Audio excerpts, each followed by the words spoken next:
Cassette número 14. Grabación número 64.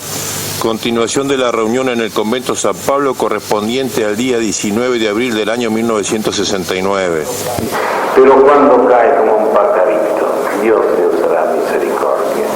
Además, el concilio hace notar que tiene una buena calidad la de leer mucho la Sagrada Escritura. Imitémonos en esto nosotros también. Yo veo que en la lectura de la Sagrada Escritura saco siempre, todas las mañanas me hago la lectura espiritual en los Evangelios y saco siempre grande provecho. Es Jesús que nos ama. Luego, para contestarle, no hay que caer en sus errores, pero hay que tener caridad con los errantes. Quiero decir, por ejemplo, que yo me digo católica. Esta pregunta es más importante de lo que se presenta a primera vista. Hay la católica práctica y la católica durmiente. La católica práctica es la que tiene la fe, y esta fe es viva, es puesta en obra. La católica durmiente es aquella que cree, y también los demonios creen, dice Santiago Apóstol, pero no practica la religión. Católica práctica es aquella que a lo menos confiesa como una vez por año, va a misa todos los domingos, no comete pecados mortales, cumple con los preceptos de la Iglesia y los mandamientos de la ley de Dios. Pues después, práctica y practicísima es aquella que vive de la religión católica, pero para práctica bastan los puntos primeros que yo he enunciado. Gracias. Pregunta: cuando uno está escuchando la Santa Misa y en otros pensamientos, ¿qué hay que hacer? Hay que acordarnos que San Pedro dice: vuestro adversario el diablo, como un león rugiente, está dando vueltas alrededor vuestro buscando a quien devorar. Este es San Pedro, la Sagrada Escritura. Y los momentos más oportunos para el demonio son los momentos de la oración.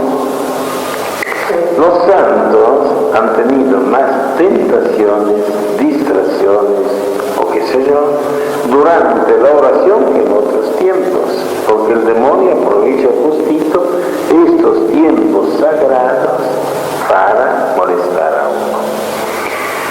Nosotros tenemos que hacer lo que dice el mismo San Pedro, dice: resistidle fuertes en la fe. Hay que resistirle. ¿Cómo se hace? Muy fácil. Se desecha el pensamiento, pero él vuelve. Bueno, se hace como de verano, y en verano estamos, cuando llega una mosca molesta, y se echa y vuelve, y se echa y vuelve, y se echa y vuelve, y se echa y vuelve, y debe así, hasta que por fin o se mata la mosca o se va la mosca, pero no nos hace más molestia. Así se hace con las distracciones y algo más, con las tentaciones contra la pureza, contra la fe, contra el prójimo. El demonio es muy inteligente y sabe dónde tentarnos, pero Santiago Apóstol dice: es fiel Dios y no permite que seáis tentados sobre vuestras fuerzas, y si la tentación será mayor, os dará más gracia. Sobre la obra. Bueno, quiero que hable un poco sobre las vocaciones. Creo que sea una congregación inspirada por Dios, ecuménica y evangélica. Hay un remedio para los despachados de los hospitales. Cuando un enfermo no se sana y no se muere, antes lo echaban que se arregle el cotolengo, y es el remedio de estas. Cuando una niña no iba bien en los colegios y no podían soportarla, la echaban, que se arregle, y hay el buen pastor. Cuando se echaba una religiosa o se escapaba una religiosa, no había más remedio, que se arregle, tiene su alma, que se salve si no quiere ir al infierno. Y esto no era del todo conforme, digamos.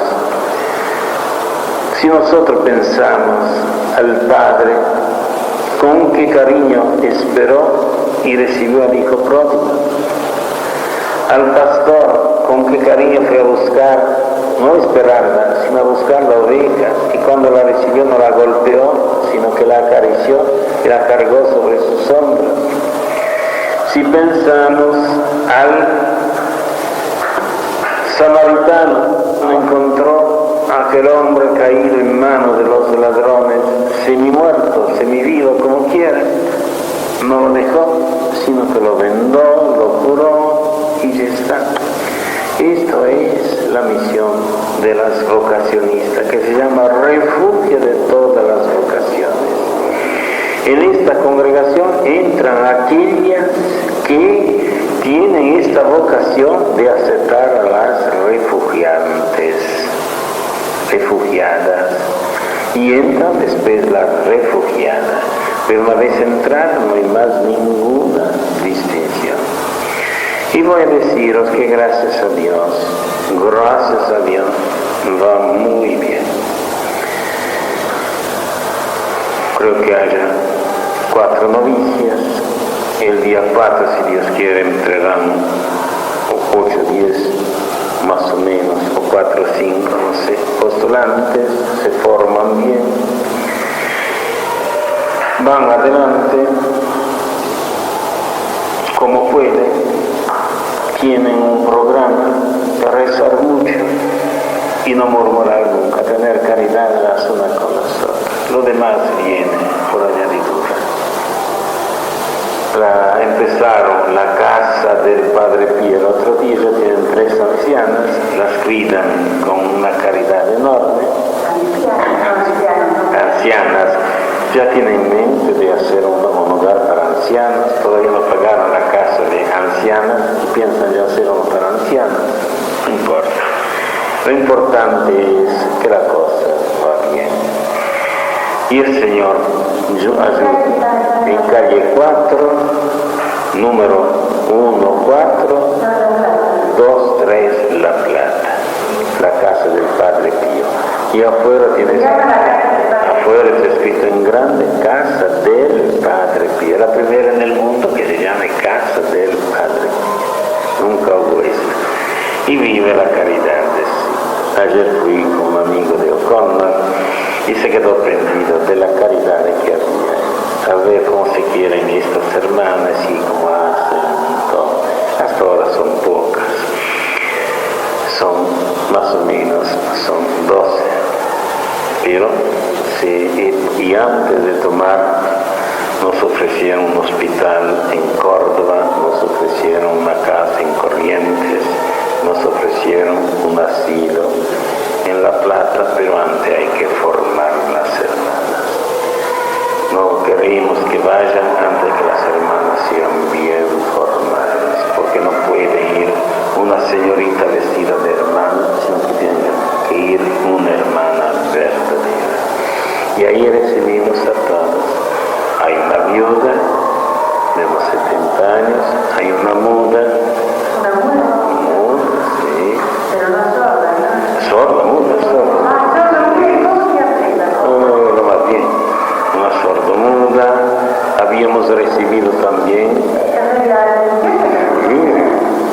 recibido también a 2 paralíticas que entraban en la cama porque tenían vocación religiosa y no entraron porque no quisieron más entrar, pero habían sido ya recibidas y aceptadas por todas las hermanas.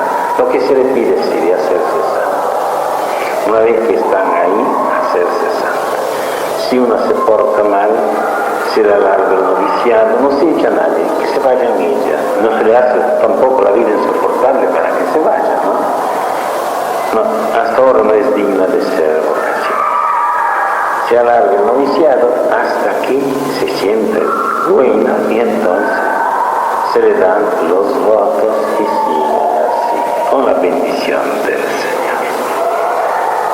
Ahora tienen dos casas, una, las dos en La Plata, una atiende a las niñas del reformatorio más o menos, que es en calle 121 y 33, y la otra es el asilo de anciana, que aumentarán las ancianas, como le digo, un poco, y ellas son 3, y siguen adelante. El día 4 habrá otras vesticiones de hermanos.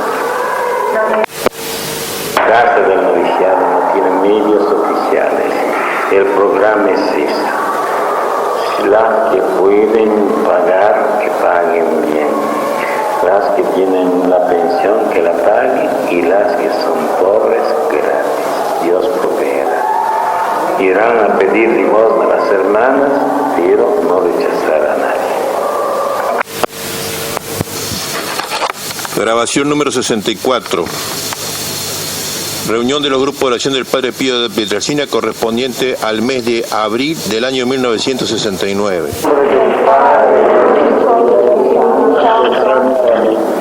Dios te salve María, llena eres de gracia, el Señor es contigo. Bendita tú eres entre todas las mujeres y bendito es el fruto de tu vientre, Jesús.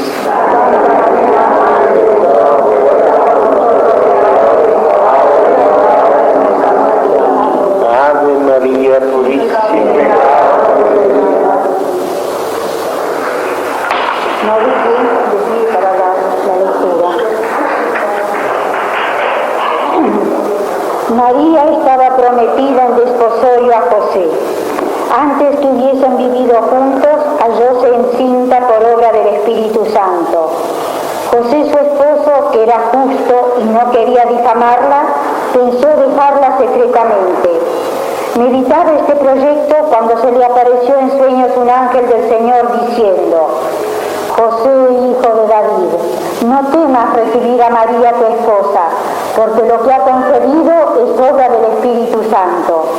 Dará a luz un hijo a quien llamarás Jesús, pues él es quien salvará a su pueblo de sus pecados. Todo esto sucedió para que se cumpliese la palabra del Señor dicha por el profeta. Y he aquí que la Virgen concebirá y dará a luz un hijo, y le darán por nombre Manuel, lo que significa Dios con nosotros. Al despertarse José hizo lo que el ángel del Señor le había mandado y recibió en su casa a la esposa.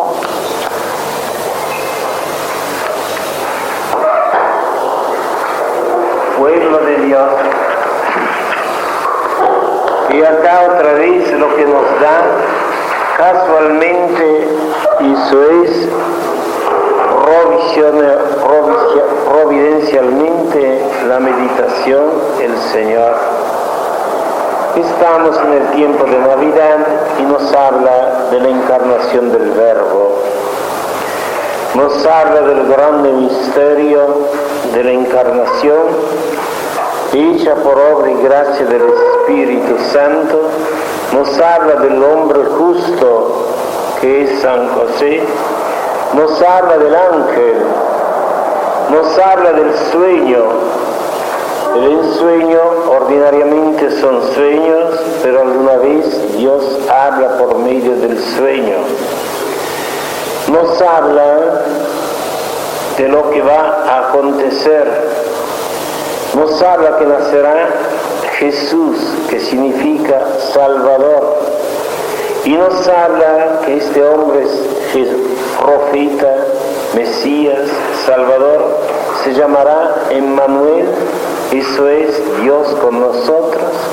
Y nos habla que se cumple la profecía hecha muchos siglos antes por el profeta, y aquí que una virgen concebirá y parirá a un hijo que es el Mesías.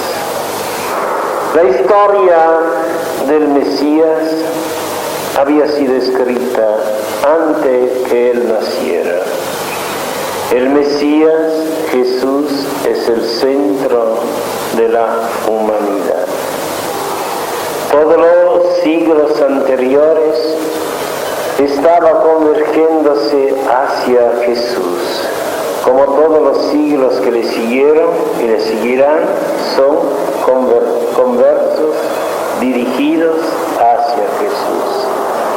Jesús es el Salvador, en Él hay la salud y la salvación. Pero creo que la meditación que haremos hoy es sobre la palabra Emmanuel. Emmanuel, Dios, Emmanuel con nosotros. Dos palabras hebreas.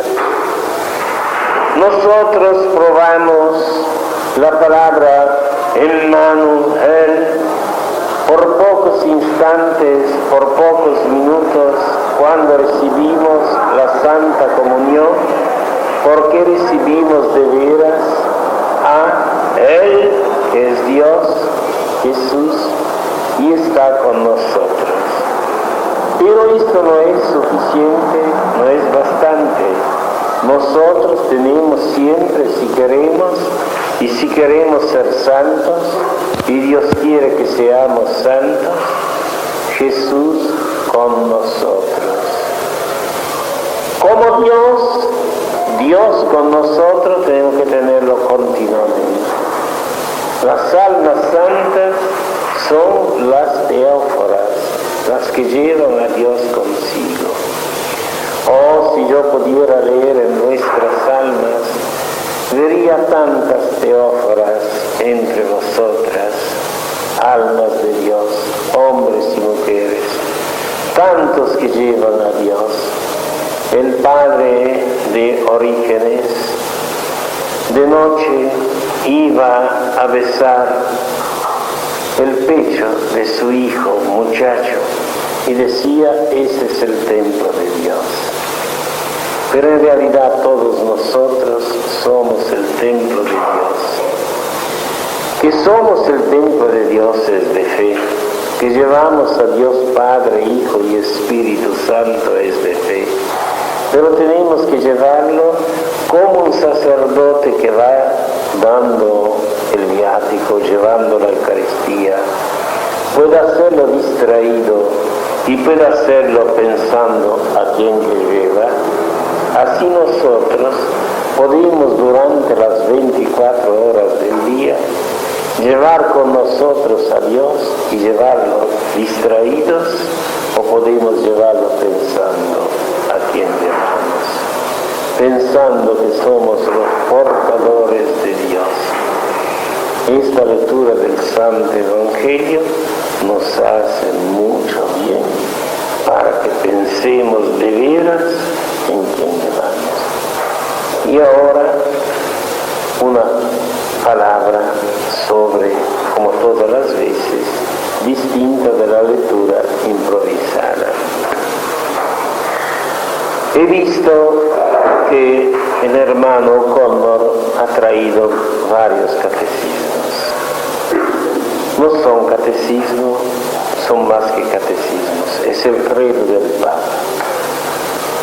Es el credo en donde no solo todo lo que está es de fe, sino que se puede decir que todo lo que es de fe está. Ahí está toda la teología. Se pierden o se ocupan a veces muchos años para estudiar la teología dogmática, ahí está todo. No en forma de preguntas y contestación, sino en forma de acto de fe. Es una cosa maravillosa. Yo tengo una obsesión de propagar este acto de fe. Cuando uno sabe este acto de fe de memoria, no precisa más del catecismo. Ya lo sabe. Ya puede recibir todos los sacramentos. Y cuando uno lo reza con fe, reza una oración magnífica. Además, acordémonos que la ves en unión con el Papa. Y digamos una palabra de este Papa. Es uno de los papas más gloriosos y más crucificados de la humanidad. Gloriosos porque lo que hizo este Papa, pocos papas lo hicieron. Y más crucificados, no por los herejes, no por los ateos, no por los escismáticos, sino por sus hijos. ¿Y por qué no hablar claro? Por el clero y por los cristianos. Esta ola helada de indiferencia y de falta de fe que el demonio ha suscitado en el pueblo cristiano y que ha hecho secar tantas bellas flores. Si nosotros no tuviéramos compasión, si nosotros fuéramos mentes heladas, diríamos mejor que se hayan caído las frutas podridas, así las que quedan se maduran bien y serán sazonadas, pero estas frutas podridas son nuestras hermanas y no queremos que vayan al infierno. No queremos que se condenen. En este credo usa la palabra infierno que quieren desterrar del catecismo. Usa la palabra cielo. Usa la palabra pecado. Usa todo lo que nuestro Señor nos ha enseñado. Y por esto que nosotros tenemos que ratificar y creer. A mí me gustaría que este credo fuera difundido a millones en todo el mundo.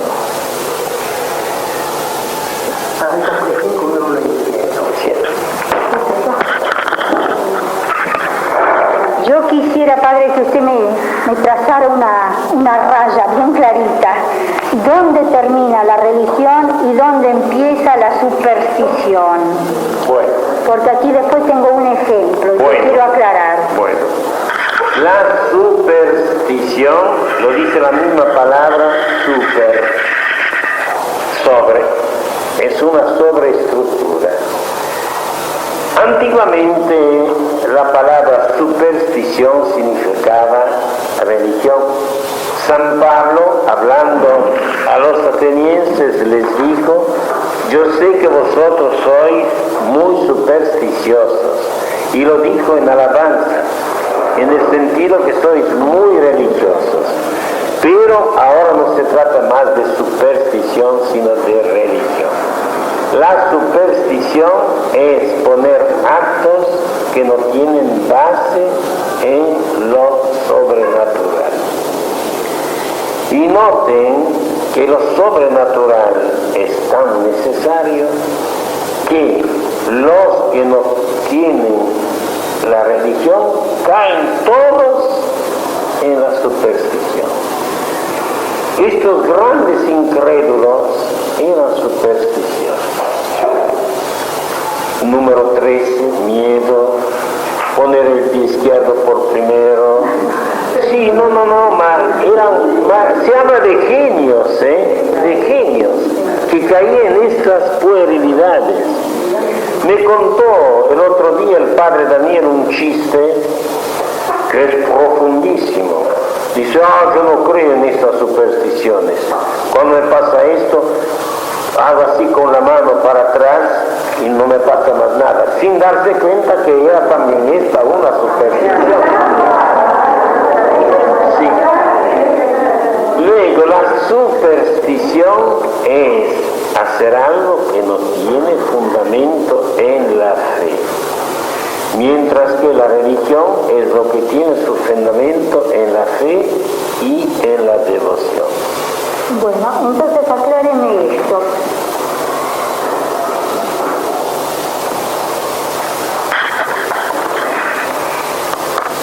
Cuentan aquí, es una hojita franciscana, ¿no? Cuenta de Fray León que San Francisco le dio en un pedacito de pergamino la bendición. El Señor te bendiga, añadiendo estas otras palabras, el Señor te bendiga, hermano León.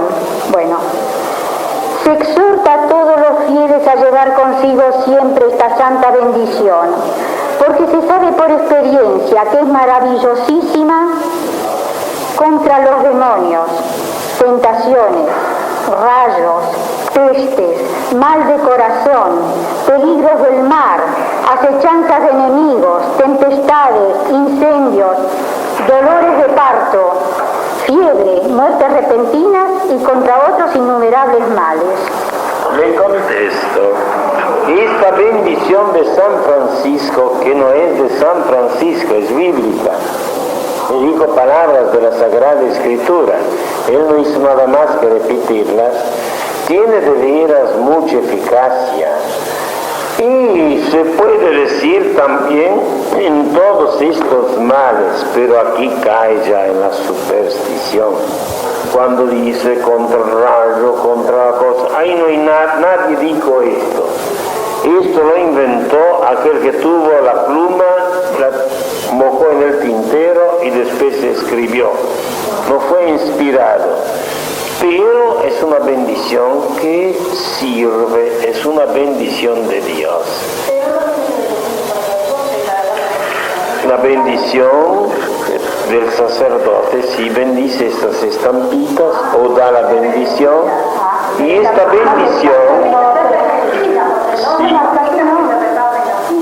bendición es eficacísima. Y voy a narrar un caso concreto.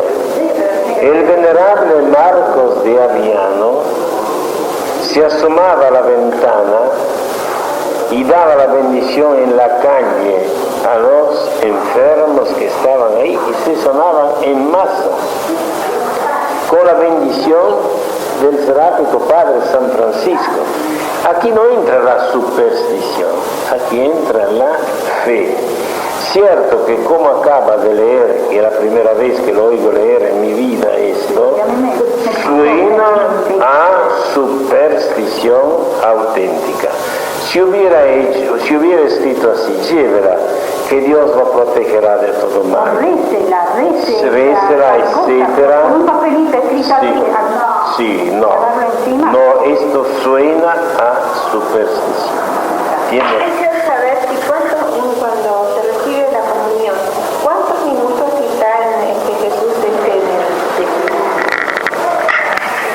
La pregunta es muy sencilla y la contestación es mucho más. La pregunta es esta: ¿cuántos minutos queda Jesús en nosotros después de la comunión?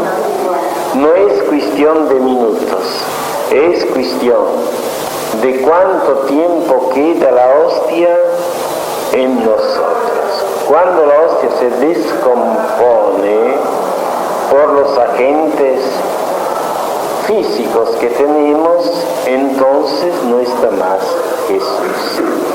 Cuando, por ejemplo, la hostia no es más hostia y empieza a ser digerida, entonces no es más Jesús. Se computa ordinariamente 15 minutos, pero no con cronómetro, más o menos, ¿no? El tiempo ordinario son 15 minutos. Eso es dura. El catecismo decía muy exactamente cuánto duran las especies sacramentales como tales. Eso es, hasta que son especies sacramentales. Y otra pregunta. Yo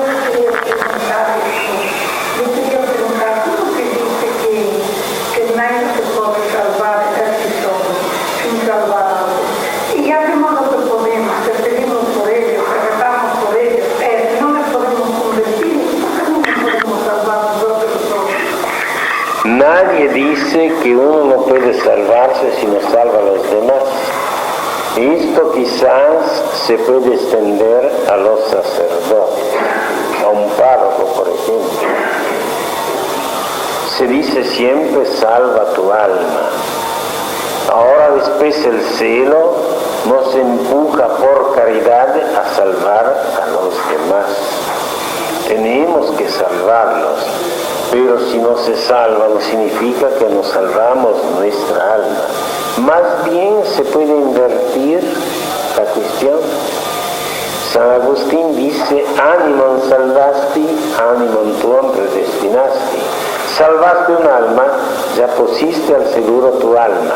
Está tanto contento Jesús al ver que tú salvaste un alma, que te dará la gracia de salvar la tuya por esta obra grande que hiciste de salvar un alma. Luego, para contestarle decididamente, sea celosa para salvar almas, tenga celo de Dios para salvar almas, no por el miedo de que no se salve su alma, sino para que ninguno de nuestros hermanos se quede sin salvarse. Ahora este remordimiento más bien cae en un párroco especialmente, en un obispo especialmente, y relativamente en un sacerdote, y en alguna manera en todos los que tienen deber estricto de apostolado. Pero para vosotros tomádelo como una exhortación a salvar las almas, por amor más que por temor. ¿Le contesté? ¿Qué otra pregunta? ¿Por qué, si los judíos no lo reconocieron a Jesús como rey, pusieron a su Jesús Nazareno, rey de los judíos? Los judíos no pusieron Jesús Nazareno, rey de los judíos. No solo no lo pusieron, sino que quisieron quitarlo. Los romanos ponían en la cruz un pergamino o un tablón en el cual se ponía la causa porque la habían puesto en la cruz. Y como los judíos acusaron a Jesús que se había hecho, sin serlo rey de los judíos, Pilatos, de buen romano, mandando a la corte, dice: bueno, póngale rey Jesús Nazareno, rey de los judíos. Los judíos protestaron.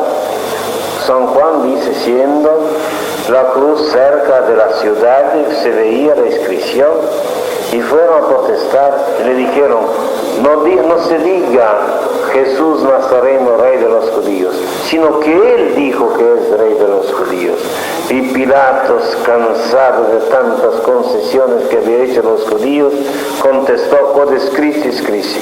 Lo que escribí, no me molesten más. Luego, es Dios que quiso que quedara bien fijo que es hijo de David y rey de los judíos y de los no judíos, Cristo Rey. ¿Qué hora? Yo tengo la oportunidad de ir una vida de una santa, como las personas del purgatorio que pertenecían a otras religiones, no eran socorridas por sus religiones y sufrían mucho. Y que teníamos que entender de ayudar a esa gente que hay días de descontar con sufrimiento, mientras que los católicos tenemos una iglesia que pide continuamente por nosotros después que morimos.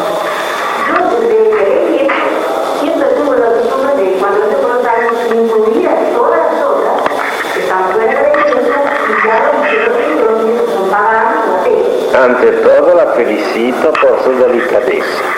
Y en segundo lugar, que es muy ortodoxa su delicadeza, y en segundo lugar le digo que cuando nosotros rezamos por los fieles difuntos, con la palabra fieles entendemos los que pertenecen al alma de la iglesia.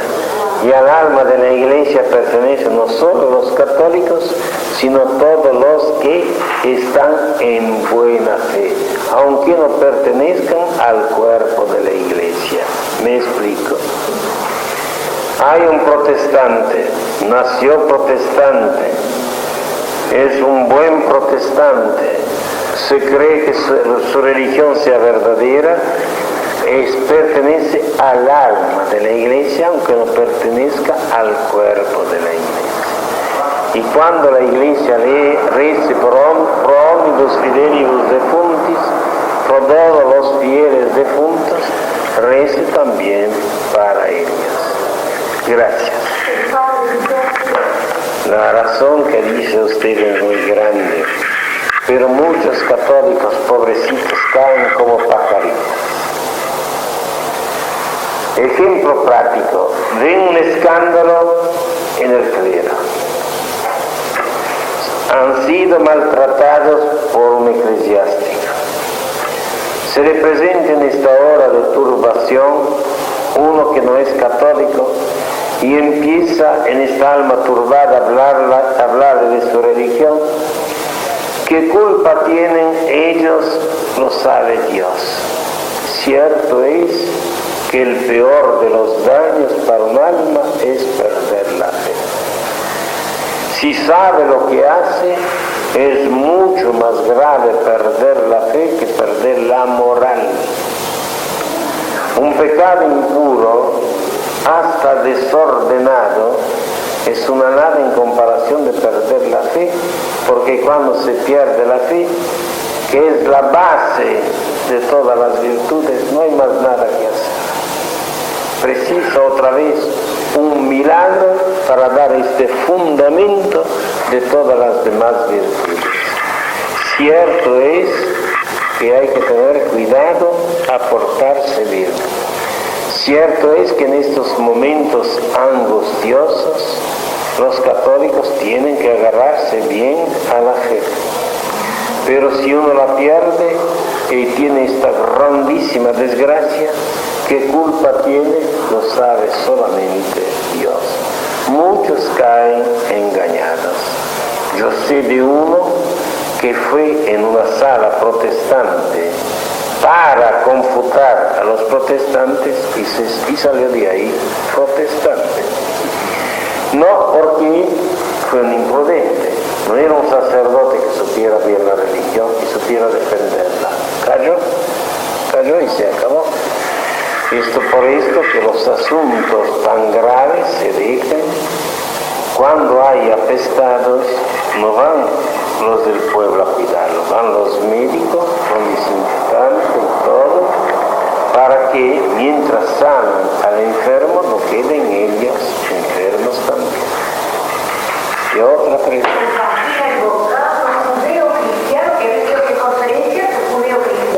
¿Cómo? ¿Cómo se compagina este vocablo judeo-cristiano?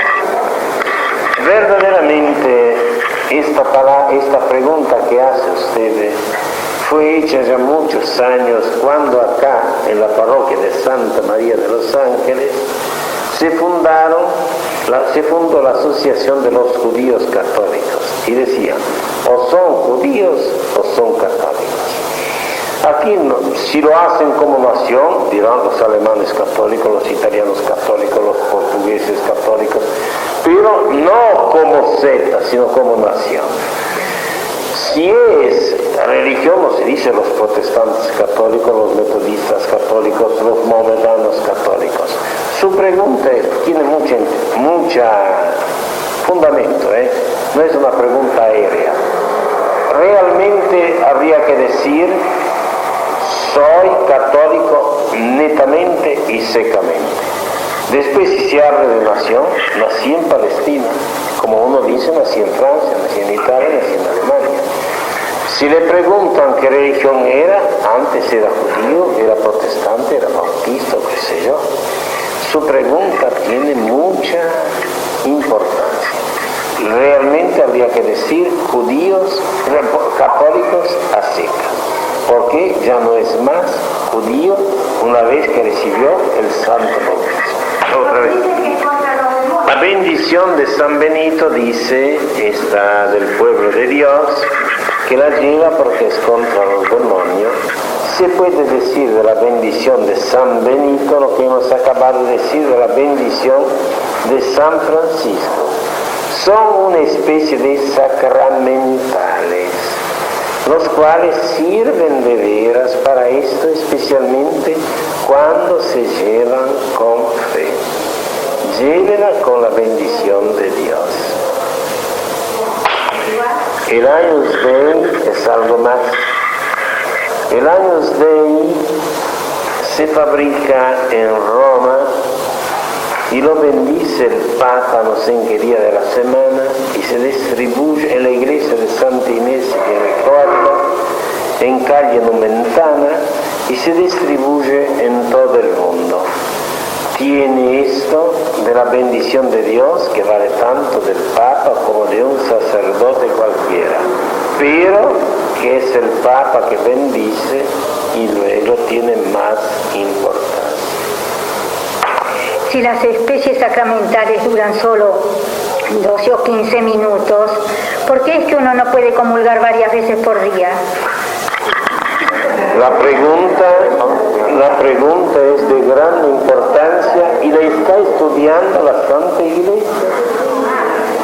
Tanto que no nos maravillaremos si nosotros jóvenes, para los viejos será la chacarita. Pero si nosotros jóvenes veremos que la Iglesia dará permiso de comulgar en cada misa. Sí, porque no hay ninguna ley natural ni divina que lo prohíbe. Es fijar una vez por día, es ley eclesiástica, la cual puede permitir muchísimas veces por día, como lo permite ya 2 veces por día, Navidad y Pascua, así, y a los sacerdotes 3 veces por día, Navidad y el Día de los Muertos, y cuando vino Trina, así puede permitirlo a los demás.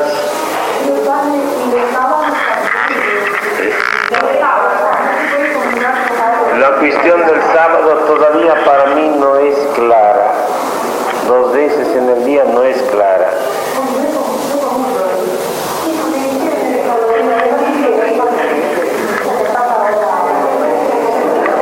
En el sábado para mí no es clara porque no vi todavía un documento y yo tengo por método no ir un pasito adelante del Papa ni quedarme un pasito atrás, sino ir a la manito con el Papa.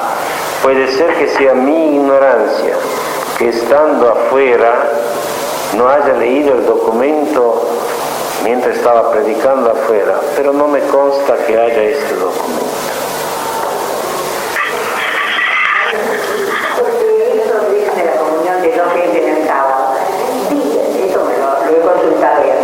A la mañana, ¿por qué sábado? Porque el día de semana, a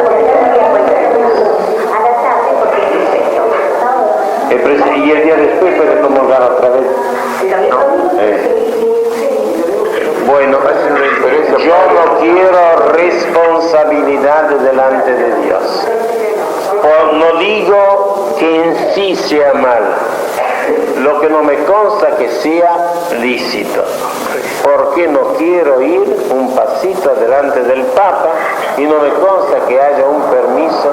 Aquí no se trata de ver lo que es lógico, hay que ver lo que está permitido. Ahora se estudia así. Don López, lo que dijo usted demuestra su celo, que ya lo conocemos, tradicional, desde tanto tiempo. En las cosas de fe, cuando sabemos lo que tenemos que creer, no hay más que discutir. Porque Jesús dijo a Santo Tomás en el Evangelio del otro día, bienaventurado a los que creen sin ver. Eso es sin razonar. Y la gran razón es esto, lo dijo Dios, basta, a mí me basta. La lógica de la cual hablaba don López es necesaria para razonar sobre las cosas que ya son mandadas para cumplir mejor. Pero del decir, por ejemplo, que convendría comulgar, como propuso la hermana, en todas las misas 5 veces por día, a decir luego hay que hacerlo, no hay lógica, porque para hacer esto precisa la voz de aquel que puede decir, y todavía no lo dijo, que es el Papa y la Santa Romana Iglesia. Y si no obedecemos, vamos mal, porque vemos que han surgido personas con óptimas intenciones, por ejemplo los valdenses, los pobres de León, vieron como San Francisco, no obedecieron al Papa, cayeron en la herejía.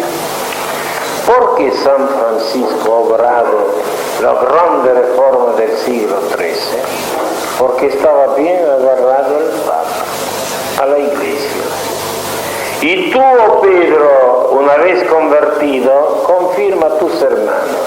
Lo dijo a Pedro, no lo dijo tampoco a los otros apóstoles, lo dijo a Pedro. Estemos bien unidos al Papa. Ciertamente que en todos los que estamos en esta iglesia no hay ni uno que hizo llorar al Papa, pero cuántos que hicieron llorar al Papa por no obedecerle y por dar pasos en adelante, quizás con fines de reformar, de hacer lo mejor, de hacer lo que no le mandó Dios.